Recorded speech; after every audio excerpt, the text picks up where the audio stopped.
Hey there, it's Alex from Lab Cyber, and today I wanted to share with you a phishing scam that happened to a very popular person a few weeks ago and what you can do to prevent yourself from falling victim to the exact same kind of scam. Now, this scam involved the phishing email. If you don't know what a phishing email is, it's basically the kind of email that a hacker will send to their target. And in that email, they will claim to be from a company like PayPal, for example, and they would claim that the target has an issue with their account and that they need to click on a link in that email in order to fix the issue.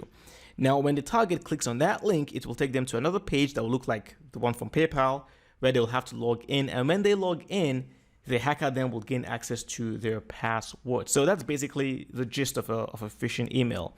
Now, what happened here was very, very similar, but a little bit different. The hacker in this story did not pretend to be from another company, but pretended to be another individual. So what's the story here? Now, you may know this woman. Her name is Barbara Corcoran. She's actually a judge on the TV show Shark Tank. Very, very popular TV show where people who have ideas for companies, they go in front of this panel of judges and they try to convince them of their idea and try to get them to invest in the company. So she is one of the judges and she lost nearly $400,000.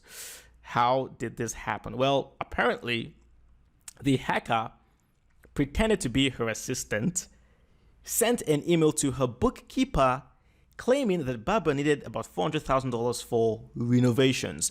Now, here's the thing though, Barbara, her main business is real estate. So her bookkeeper receiving an email about renovations is pretty natural. That's the kind of email he would have expected to receive from Barbara's assistant. However, you may be thinking, how is it that the bookkeeper was deceived, or how is it that the hacker gained access to her assistant's account? The hacker did not gain access to her assistant's account, but rather he created an email address that looked very similar to that of Emily's. Emily's, by the way, Emily is the assistant of Barbara. So in here, it says Emily never sent the invoice. The phony bill came from an email that closely resembled hers, but it was missing an O. Corcoran's team didn't realize something was off about the from email until after the money was transferred. So this hacker was able to figure out what Emily's email address was and then created a very similar email address. The only thing missing was the extra O, or the O basically. That's the only thing that separated his own fake email address from Emily's email address. Now, the bookkeeper, again, saw the email address. It looked very, very similar to Emily's. For him or her, it was just another day at the office. You know, nothing. He wasn't expecting to be scammed by a hacker. So he saw the email. Oh, Barbara needs $400,000 for innovations. Okay, he goes ahead and he wires the money. That's basically what happened. So it's very easy. The thing is, when you're not expecting to get scammed, it's very easy to actually get scammed. You're not going to double check the from email address to ensure that, oh, this is actually legit, because you're not expecting to be scammed. But if at your place of work, if you're involved with finance, right? If you're involved with transferring money, receiving money, or maybe you're in the IT department and it's your job to create new accounts or grant access to certain files for certain new users, be very, very careful about where such emails come from before you actually perform those transactions. So you receive an email from your boss asking you to wire some money to an account, double check, make sure that the from email is actually the email of your boss. If possible, you could even get on a phone call the person, say, hey, I just got this email from you. I'm just double checking to make sure that you actually authorized this.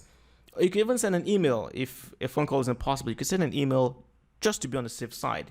Now, if you're the owner of a company, or you're the IT administrator, or you're someone of influence, I would highly recommend that you institute controls and put them in place so that before such sensitive transactions like this can be performed, certain requirements have to be fulfilled. Maybe there has to be a face-to-face conversation, or maybe the person requesting the transfer has to provide some additional information or something like that.